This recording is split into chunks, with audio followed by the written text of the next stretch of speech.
The space station called Nexus Prime was the biggest trading post in this part of the galaxy. Ships came and went every hour, bringing traders, smugglers, and all kinds of people who lived on the edge of the law. But in the lower levels of the station, in a section most honest folks never visited, was the headquarters of the Galactic Mercenary Guild. Zexthai walked through the main hall with the confidence of someone who had killed 300 beings and lived to tell about it. His green skin had scars from dozens of fights, and his yellow eyes missed nothing. Other mercenaries moved out of his way as he passed. The Korthak were known as natural killers, and Zexthai was one of the best. The mission board stood in the center of the hall, a huge screen showing available contracts from across the galaxy. Assassinations, kidnappings, protection jobs, and worse. Each contract showed the target, the payment, and how dangerous the job was expected to be. Zexthai had been doing this work for 20 years. He could pick the easy jobs from the hard ones just by looking. He scrolled through the list, looking for something that would pay well without too much risk. A corrupt politician on Vega Station worth 75,000 credits. A crime boss on New Tokyo worth 100,000. Standard work for someone with his skills. Then he saw it. Target species. Human location. Earth system. Sol sector. Payment 2 million credits. Client.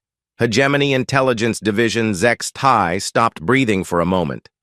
2 million credits was more money than he had made in the last 5 years combined. But the target was human. And that changed everything. He had heard the stories, of course. Every mercenary in the galaxy had heard the stories about humans. They were a young species, barely 200 years since they had learned to travel between stars. But in that short time, they had built a reputation that made even veteran killers think twice. You looking at the human contract too? Zexthai turned to see Earthsol standing behind him. The Villani was known for her ability to move without being seen or heard. Her pale blue skin could change color to match her surroundings, making her nearly invisible when she wanted to be. She had over 400 kills to her name. 2 million credits, Zexthai said quietly. That's a lot of money. Not if you're dead, Earthsol replied. She shook her head, her long white hair moving like water. I don't care if they offered 20 million. I'm not hunting a human. Around them, other mercenaries had gathered. Word was spreading fast about the new contract. Krog, a massive Thurian whose people were known for never backing down from a fight, was staring at the screen with wide eyes. My cousin took a human contract once, Krog said in his deep voice. 3 years ago, they found pieces of him spread across 3 different star systems. The humans didn't just kill him. They made sure everyone knew what happened to him. A thin, insect-like Zephron named Kliktar joined the group. His species communicated mostly through sounds and body language, but he had learned to speak the common trade language well enough. The stories cannot all be true, Kliktar said. Humans are just another species. 2 arms, 2 legs, soft skin. They have no natural weapons, no thick hide, no poison. What makes them so dangerous? Earthsol laughed, but there was no humor in it. That's exactly what makes them dangerous. They don't rely on natural weapons or thick skin. They think, they plan, they adapt. And when they decide to kill you, they don't just kill you. They kill everyone like you so the problem never happens again.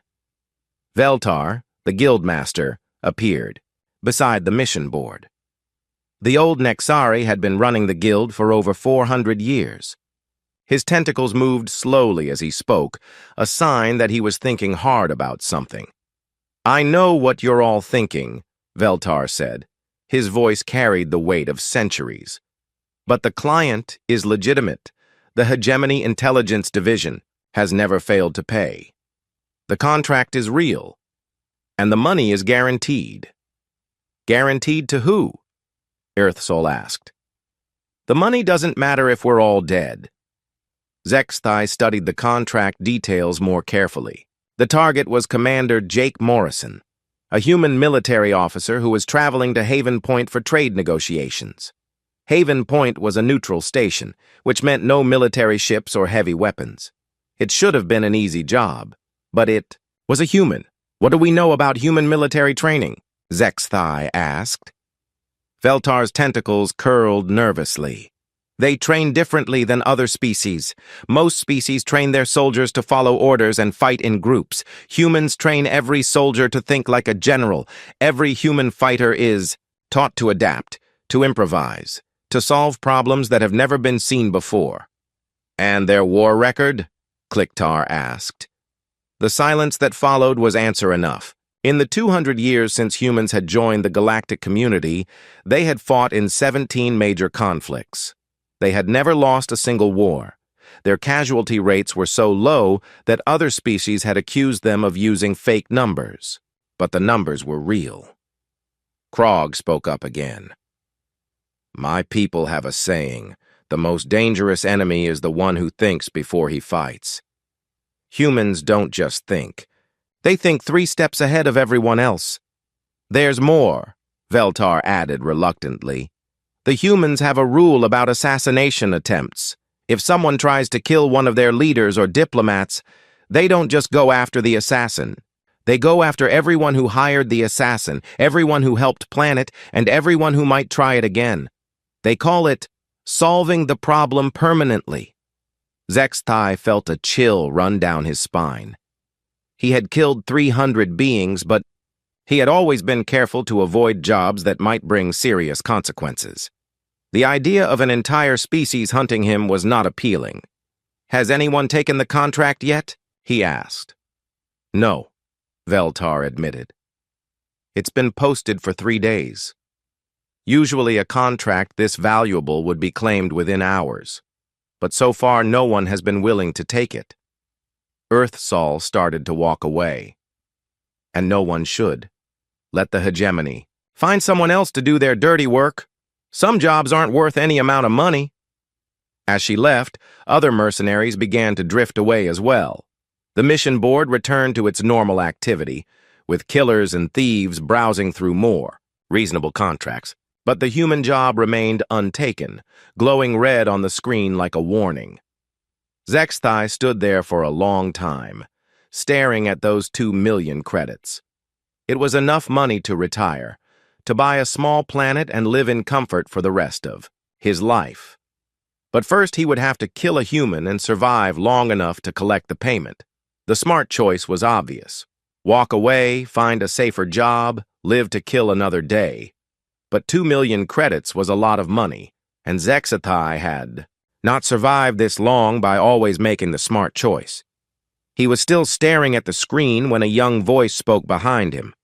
I'll take it. Zexthai turned to see a Zephyrian barely out of adolescence. The kid's crystalline skin was glowing bright blue with excitement and confidence. His name was Kalaios, and he had only been with the guild for 6 months. Kid, Zexthai said slowly, you have no idea what you're getting into.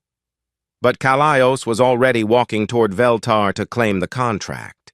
Youth and greed had won over wisdom and experience. Zexthai shook his head and walked away. He would not be taking the human job, but he had a feeling he would be hearing about it again very soon. Commander Jake Morrison sat in his quarters on Haven Point Station, reading through trade agreements and diplomatic reports. The meeting tomorrow would decide new shipping routes between human space and 3 alien governments. It was important work, but not the kind that usually attracted assassins. Jake was 35 years old, with brown hair that was starting to show gray at the edges. His blue eyes were calm and steady, the eyes of someone who had seen combat and lived through it. He wore a simple uniform with no decorations, but anyone who knew military ranks would recognize the quiet authority he carried. A soft knock at the door interrupted his reading. "Come in," he called. Lieutenant Lisa Parker entered, carrying a datapad and wearing a worried expression. Lisa was 28, with short black hair and green eyes that missed very little. She had been Jake's aide for 2 years, and he trusted her judgment completely. "Sir, we have a problem," she said. Intelligence picked up chatter on the mercenary frequencies. There's a bounty on you. Jake looked up from his reports. How much? 2 million credits, sir. Jake whistled softly. That's more than I make in 10 years. Should I be flattered or concerned? Concerned, sir. This is serious money. The kind that attracts the best killers in the galaxy. Jake leaned back in his chair. Any takers yet? Lisa consulted her data pad. That's the strange part. Our sources say that several high-level assassins have looked at the contract, but no one has claimed it. The mercenary guild is having trouble finding anyone willing to take the job. A small smile appeared on Jake's face. That's not strange at all. That's exactly what I expected. Sir? Jake stood and walked to the window. Outside, ships from dozens of different species moved in and out of Haven Point's docking bays. Trade was good, and peace was profitable for everyone involved. Lisa, what? Did they teach you at the Academy about human military history? That we've never lost a war, sir. That our soldiers are trained to adapt to any situation. That we have the lowest casualty rates of any known military force. And what do you think that means to species like the Korthak or the Thurians, whose entire culture is built around individual combat? Lisa thought for a moment. They see us as natural predators. Exactly. But it's more than that. Jake turned back to face her. Other species fight because they have to, because someone attacked them, or because they want something the enemy has. Humans fight because we choose to. And when we choose to fight, we don't just win. We make sure the problem never happens again. Is that why Earth Command chose you for this mission? Partly. They knew someone would try this eventually.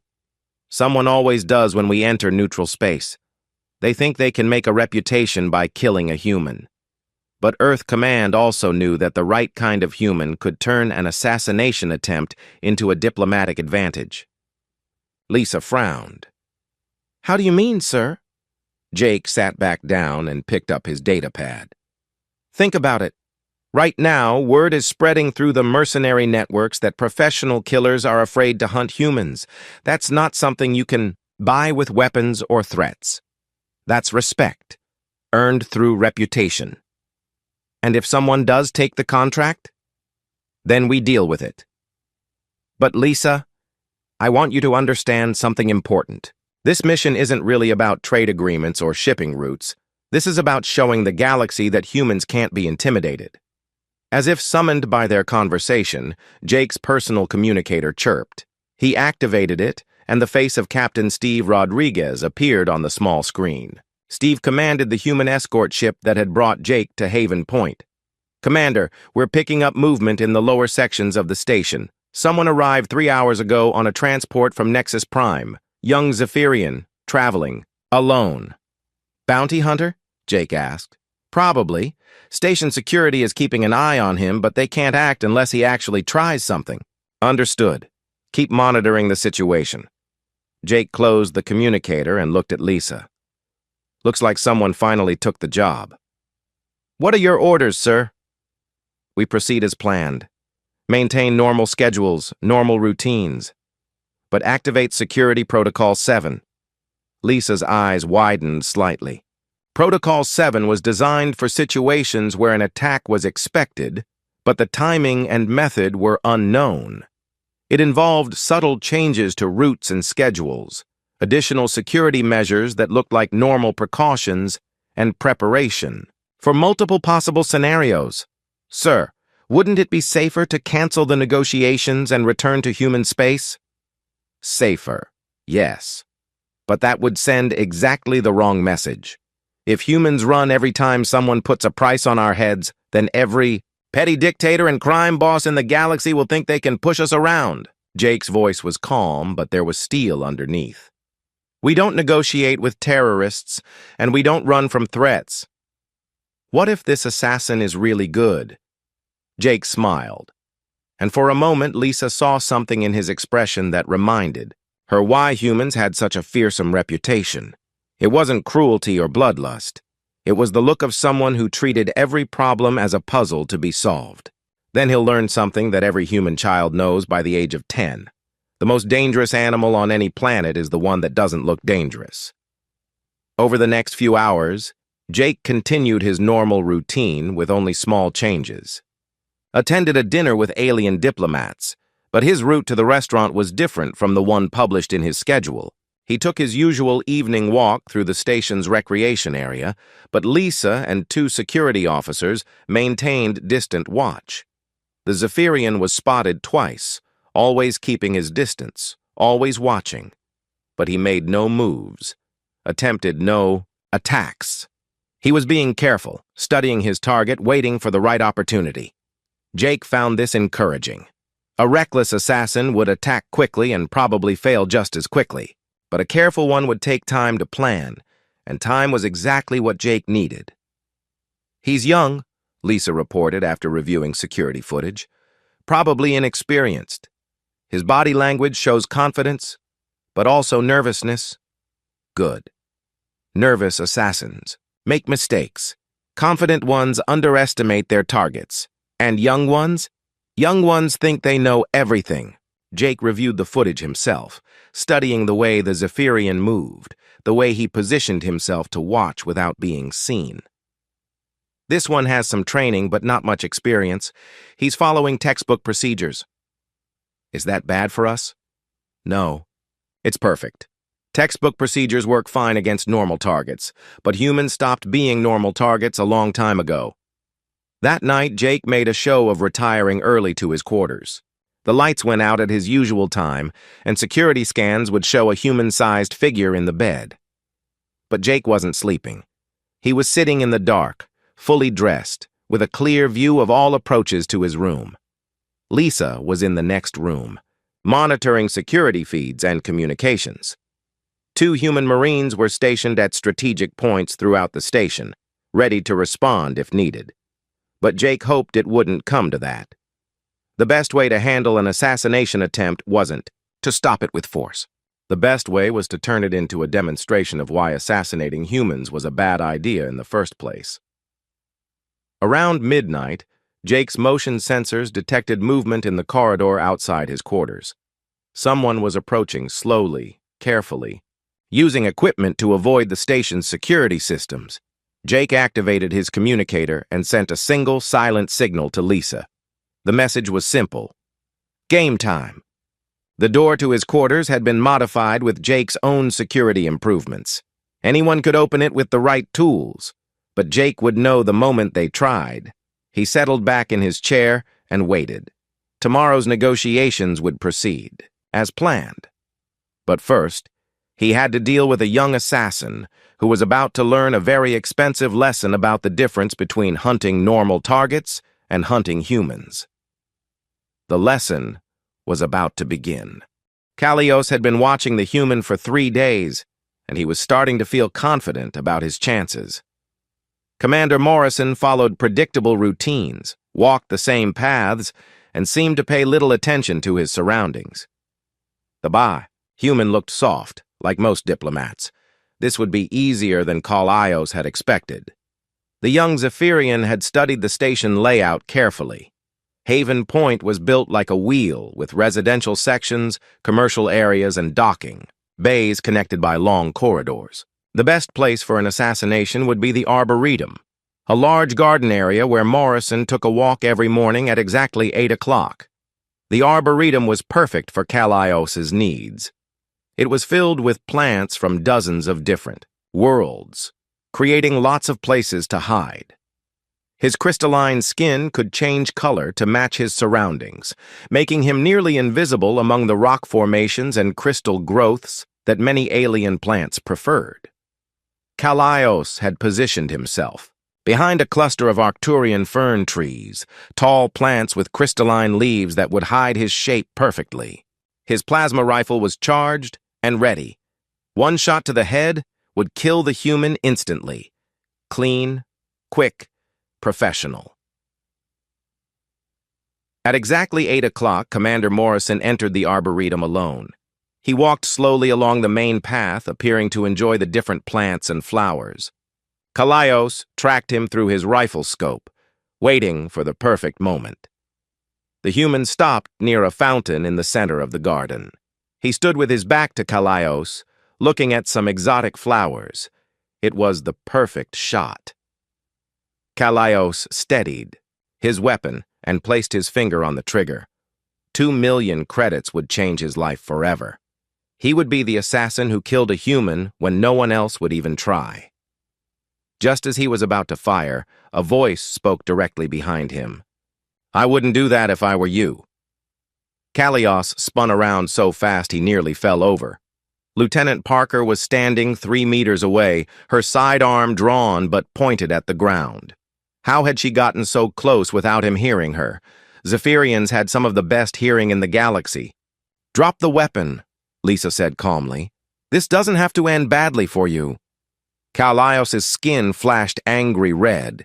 He was a trained assassin, and this human female thought she could just walk up and arrest him? One human thinks she can capture a Zephyrian warrior? "No," came another voice from his left. Commander Morrison stepped out from behind a different group of plants, also armed. The figure by the fountain had been a decoy, probably a maintenance robot dressed in human clothes. But 2 humans can? Kalaios found himself caught between them, both humans positioned so he couldn't target one without exposing himself to the other. How long had they known he was there? How had they set this trap without him noticing? Both humans moved at the same time, but not the way Kalaios expected. Instead of firing their weapons, they dove in opposite directions, forcing him to choose which one to shoot first. His training said to take the bigger threat, the male, but the female was closer and moving faster. In the split second he hesitated, both humans fired. The stun bolts hit Kalaios from 2 different angles, overloading his nervous system instantly. He collapsed, his rifle clattering harmlessly on the ground. As consciousness faded, he heard Morrison speaking into his communicator. "Station security, this is Commander Morrison. We have a situation in the Arboretum. 1 unconscious assassin ready for pickup." When Kalaios woke up, he was in a detention cell. The walls were smooth metal, and there was only 1 door with no handle on the inside. A human guard stood outside, but the man looked bored rather than alert. Apparently, they didn't consider one captured Zephyrian much of a threat. Commander. Morrison entered the cell a few minutes later, carrying a data pad and looking like he was conducting routine business. He sat down across from Kalaios and began reading. Kalaios of the Zephyr Colonies. Age 22 standard years. 12 confirmed eliminations. Specializes in long-range plasma weapons. Member of the Galactic Mercenary Guild for 6 months. Morrison looked up from the pad. "First time hunting humans?" Kalaios said nothing. His skin had turned a dull gray, the color of shame and defeat among his people. "Here's what's going to happen," Morrison continued in the same calm voice. "You're going to be released to Guild territory with a message. The next assassin who comes after me won't be treated so gently." "You're not going to kill me?" Kalaios asked. His voice came out as barely a whisper. Morrison studied him for a moment, and Kalaios saw something in the human's eyes that made his blood freeze. It wasn't anger or cruelty. It was cold, calculating intelligence that seemed to measure every possible threat and response. "Killing you would send the wrong message," Morrison said quietly. "Sending you back alive sends exactly the right one." "What message?" "That humans don't just defend themselves. We solve problems. You came here to kill me because someone offered you money. If I kill you, someone else will just take your place. But if I let you go back and tell everyone exactly what happened here, then maybe the next assassin will think twice." Kalaios was confused. "You want me to tell people that you captured me?" "I want you to tell them the truth, that you spent 3 days watching me, that you thought you knew my routines and my weaknesses, that you set up what you thought was the perfect ambush, and that we knew you were there from the moment you arrived on this station." The young Zephyrian's skin flickered with disbelief. "Impossible. I was careful. I used stealth equipment. I avoided all security sensors." Morrison smiled, but there was no warmth in it. Kalaios, do you know what humans did before we learned to travel between stars? You were a primitive species confined to one planet. We were a species that spent millions of years hunting and being hunted by creatures bigger, stronger, and faster than we were. We survived by being smarter, by working together, and by never underestimating our enemies. Morrison leaned forward. Every human learns from childhood that the most dangerous predator is the one that knows you're hunting it. How did you know? Because we assume everyone is trying to kill us. It's served us well so far. Morrison stood up. Your stealth equipment was good enough to fool the station's automated systems, but we installed our own sensors throughout the areas I visit regularly. We tracked you from the moment you started following me. Kalaios felt sick. All his careful planning, all his professional techniques, and the humans had been watching him the entire time. They had let him think he was in control while they prepared their trap. The decoy in the arboretum, he said. A maintenance robot wearing my spare uniform. We've been using it for 3 days, just in case someone took a shot. The real morning walk happens an hour later with full security coverage. And Lieutenant Parker was in position before you even entered the arboretum. Humans work in teams, Kalaios. We cover each other's weaknesses and multiply each other's strengths. Morrison walked to the door, then turned back. You'll be released. In 1 hour, your ship will be fueled and ready for departure. Station security will escort you to the docking bay. Why are you doing this? Because you're going to do something for me. You're going to go back to Nexus Prime and tell everyone exactly what happened here. You're going to explain how 2 humans turned your perfect assassination attempt into a training exercise. And you're going to make sure they understand that this was me being merciful. Morrison opened the door, then paused. Oh. And Kalaios? If anyone asks why I let you live, tell them it's because humans prefer to solve problems. Permanently. Killing one assassin just creates a job opening. But humiliating one assassin makes other assassins think twice about taking the job. After Morrison left, Kalaios sat in the cell for another hour, trying to understand what had happened to him.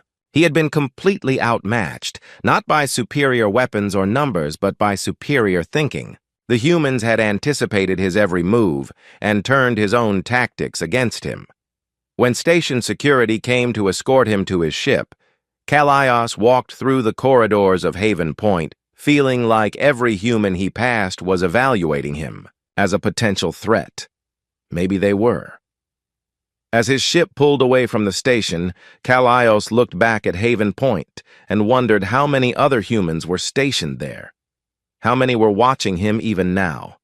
How many traps had he walked through? Without knowing it, he had 2 million credits worth of reasons to go back and try again. But he also had every reason to believe that the next attempt would end with him dead instead of embarrassed.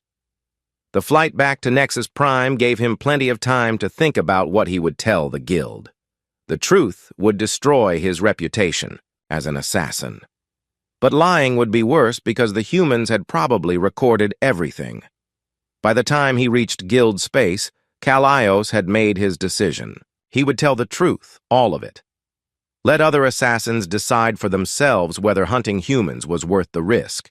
But deep down he suspected that after his story spread through the mercenary networks, the 2 million credit bounty would remain unclaimed for a very long time. The story of Kalaios spread through the mercenary networks like wildfire. Within a week, every assassin, bounty hunter, and hired killer in guild space had heard about the young Zephyrian who thought he could ambush a human. The details varied, depending on who was telling the story, but the ending was always the same. The human had known about the attack from the beginning and had turned it into a lesson. Veltar, the guild master, found himself in an impossible situation. The client was demanding results, threatening severe consequences if the contract wasn't fulfilled soon. But every experienced assassin in the guild was refusing the job. Even the offer of additional payment wasn't working. That's when Scordan, the inevitable, responded to Veltar's desperate message. Skordan was everything that Kalaios was not. Where the Zephyrian had been young and inexperienced, Skordan was old and deadly. His species, the Gorvani, were natural-born killers who had evolved as apex predators on their homeworld. They had 6 arms, poison-filled claws, and reflexes faster than almost any other known species. More importantly, Skordan had never failed a contract in 30 years of professional killing. His reputation was built on careful planning, patient execution, and absolute success. If anyone could kill a human, it would be him. But even Skordan had conditions. The standard rate for this contract would be 50,000 credits, he said during the holographic meeting with Veltar. For a human target, my rate is 500,000. 500,000. Veltar's tentacles writhed with shock. That's 10 times the normal rate. Hunting humans requires special preparation. I will need time to study their methods, their psychology, their weaknesses. This is not a simple assassination. This is a military operation. Veltar had no choice but to agree. The client had authorized whatever payment was necessary to complete the job. For 2 weeks, Skordan immersed himself in everything known about human military tactics and psychology. He studied recordings of human conflicts, read reports from species who had fought against humans, and analyzed every piece of intelligence the Guild had collected about human behavior. What he found was deeply disturbing. Humans didn't fight like other species. Most species developed military tactics based on their natural abilities. The Korthak relied on individual combat skills. The Thurians used brute force and intimidation. The Nexari coordinated large groups through telepathic links. Humans had no special natural abilities, so they had developed something far more dangerous: adaptability. They studied their enemies, learned from their mistakes, and constantly developed new tactics to counter whatever they faced. Every human conflict showed the same pattern: early defeats, rapid learning, adaptation, and then overwhelming victory. The Battle of Kepler Station showed humans using their own damaged ships as kinetic weapons. The Siege of New Geneva demonstrated their willingness to sacrifice territory to gain strategic advantages. Most disturbing of all were the reports from the Valdris War, where human negotiators had somehow convinced 3 different enemy species to turn against each other while humanity barely fired a shot. But Skordan was confident in his abilities. Unlike the failed Zephyrian, he would not underestimate his prey. He would use every advantage his species possessed, and he would not make the mistake of thinking humans were just another soft, diplomatic target. He arrived at Haven Point disguised as a maintenance worker from a species that was allied with the Gorvani. His 6 arms were hidden beneath a specially designed environmental suit that made him appear to have only 2. For 3 days, he studied Morrison's patterns, learned the human's habits, and identified 17 different ways to carry out the assassination. The key was to avoid the mistakes that had doomed Kalaios. No long-range attacks from predictable positions. No reliance on stealth equipment that humans had probably learned to detect. Instead, Skordan would use his species' natural advantages: speed, poison, and the ability to kill silently in close combat. On the 4th night, he made his move. Morrison's quarters were protected by standard security systems, but Skordan had been bypassing such defenses for decades. He disabled the sensors, picked the locks, and entered the humans' rooms, without triggering any alarms. The entire process took less than 3 minutes. The bedroom was dark and quiet. Through the doorway, Skordan could see Morrison's sleeping form beneath the covers. The human appeared to be alone and defenseless. Perfect. Skordan moved through the apartment like a shadow, his natural predator instincts guiding him toward his target. His poison glands were already preparing their deadly secretion. One scratch from his claws would kill any carbon-based life form in the galaxy within minutes. He eased the bedroom door open and stepped inside. The sleeping human was 3 meters away. completely unaware of his presence. Scordan raised his claws and moved forward. 2 steps from the bed, he realized something was wrong. The sleeping form was too still, too perfectly positioned. Even unconscious beings moved slightly as they breathed. This figure wasn't moving at all. Even as this realization hit him, Scordan felt something cold press against the back of his neck. "Hello, Scordan," Commander Morrison said quietly. "I've been expecting you." The Gorvani assassin's training kicked in instantly.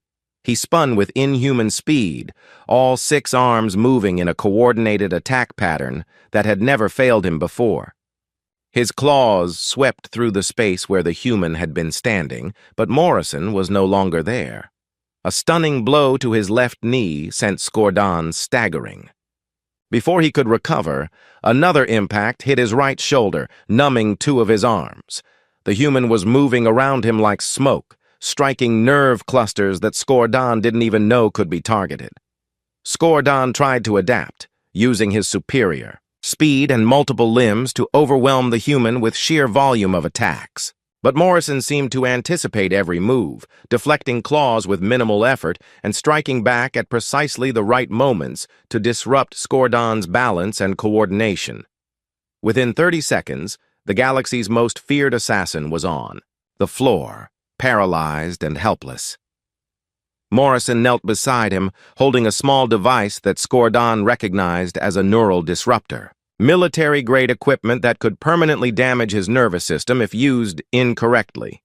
"Your species has some interesting physiological vulnerabilities," Morrison said conversationally.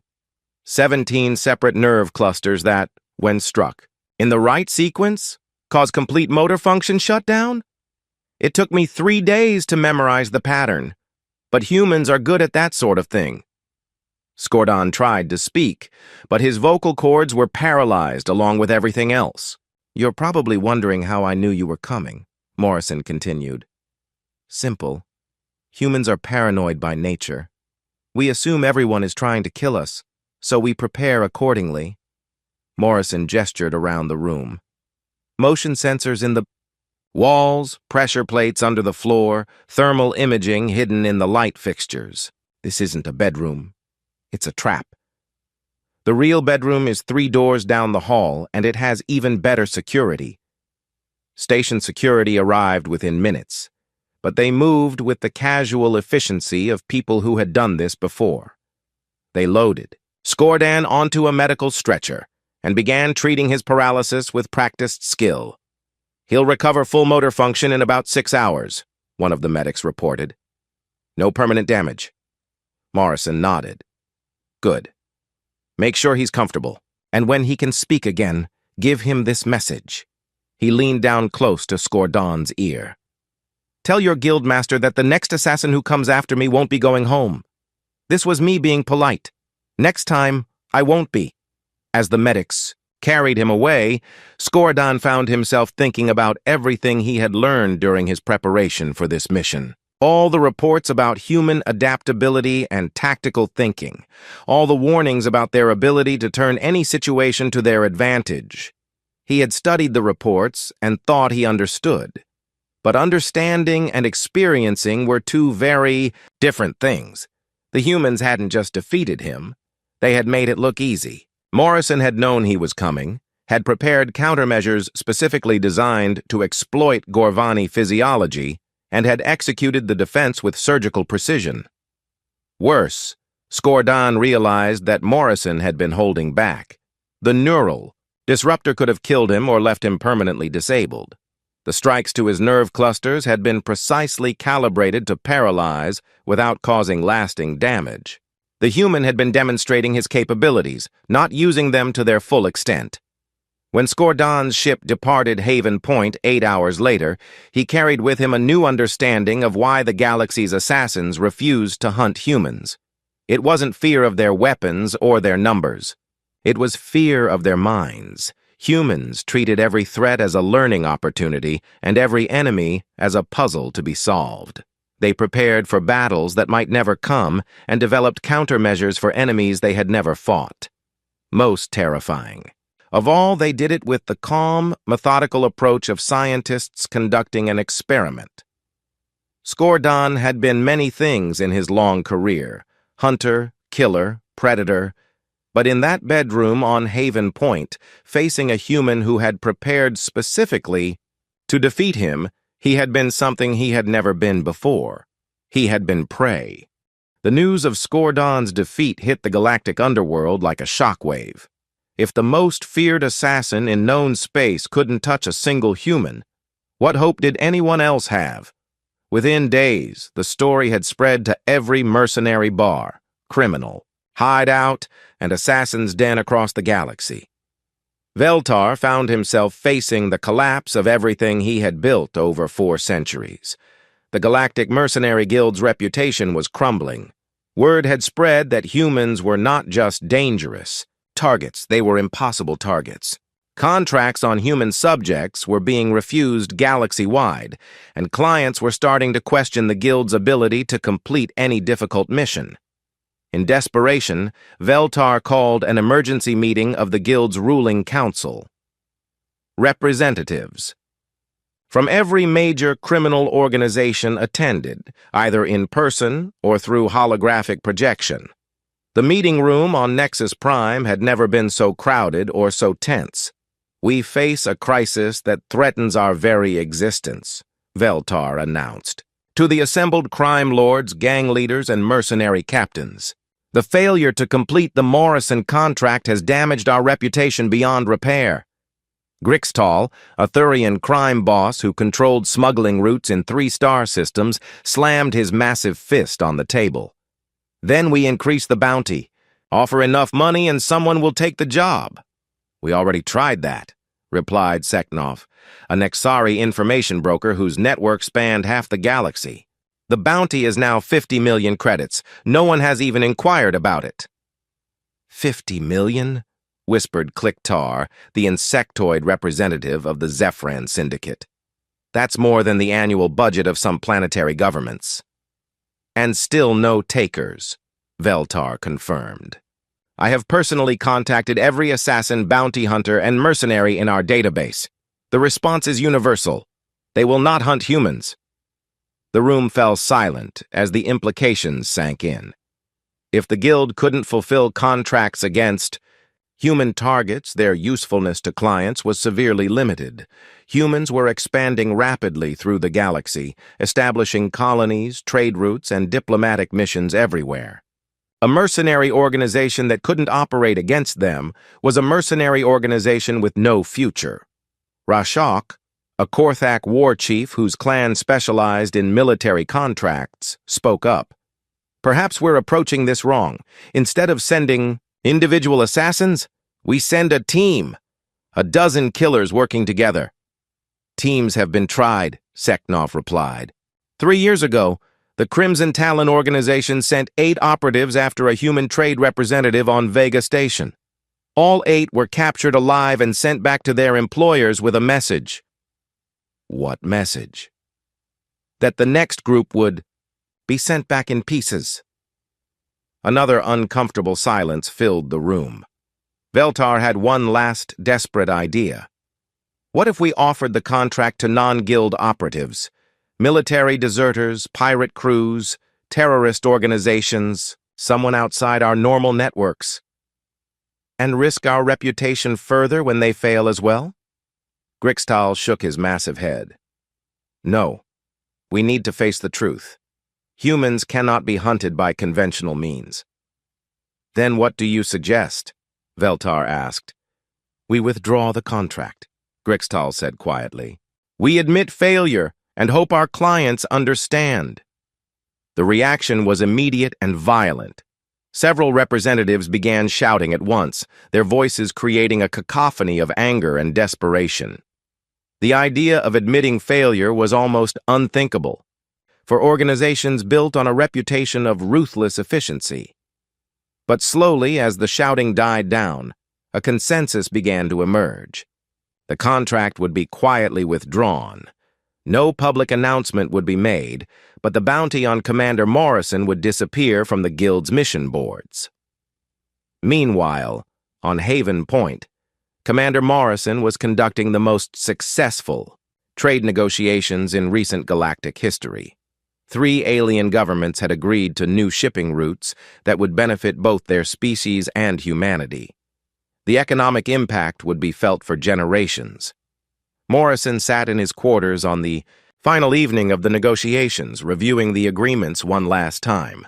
Lieutenant Parker entered with her usual evening report. "The Guild pulled the contract this morning," she announced. 50 million credits and still no takers. They've given up." Morrison nodded without looking up from his datapad. "Expected? Timeline?" "Intelligence estimates the bounty will be officially withdrawn within 48 hours. Unofficially, it's already dead." "Good. Any word from Earth Command about reassignment?" "Admiral Chen wants you to take a similar position on New Geneva. Trade negotiations with the Centauri Republic." Morrison smiled. "Another diplomatic mission in neutral space where someone might try to kill me?" "Probably, sir." "Excellent. It's nice to have job security." Lisa sat down across from him. "Sir, can I ask you something?" "Of course." "Why didn't you just kill them? Kalios and Skorden, I mean." "It would have been easier, and it certainly would have sent a clear message." Morrison set down his datapad and considered the question carefully. "Lisa, what's the difference between fear and respect?" "Fear is temporary. Respect lasts." "Exactly. If I had killed those assassins, other killers would have seen it as a challenge. They would have kept coming, each one thinking they could succeed where the others failed. But by capturing them alive and sending them back with a message, I accomplished something much more valuable. Which was, I made them afraid of their own imaginations. Now every assassin in the galaxy is wondering what happened in those rooms. They're imagining scenarios where humans anticipated their every move, countered their every advantage, and defeated them without even trying very hard." Morrison picked up his datapad again. "The beauty of it is that they're probably right. Humans have been preparing for this kind of thing since we joined the galactic community. Every embassy has security protocols specifically designed to counter assassins from every known species. Every diplomatic mission includes personnel trained in xenobiology and combat tactics." "So you were never in any real danger?" "There's always danger. But the odds were heavily in our favor from the beginning." Morrison's expression grew serious. "Lisa, Earth Command didn't send me here just to negotiate trade agreements. They sent me here to establish something much more important." "What's that, sir?" "The understanding that humans are not victims. We're not prey animals that other species can hunt for sport or profit. We're predators who learn to work together, and that makes us more dangerous than anything else in the galaxy." Over the following months, the effects of the failed assassination attempts rippled throughout galactic society. Human expansion accelerated as species after species chose cooperation over confrontation. Trade agreements flourished, joint military exercises became common, and humanity's reputation as both valuable allies and terrifying enemies became galactic legend.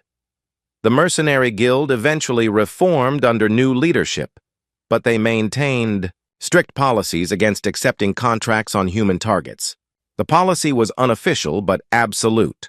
Hunt whatever you want, but never hunt humans. Commander Morrison went on to serve as Earth's ambassador to the Galactic Council, where his reputation preceded him. Negotiations that might have taken months were completed in days as alien diplomats found themselves surprisingly eager to reach agreements with human representatives.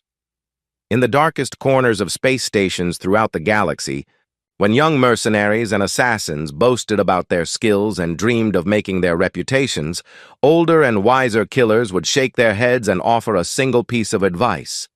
Hunt crime lords. Hunt politicians. Hunt anyone you want. But never, ever hunt humans. Even the assassins said no, and there's a reason for that.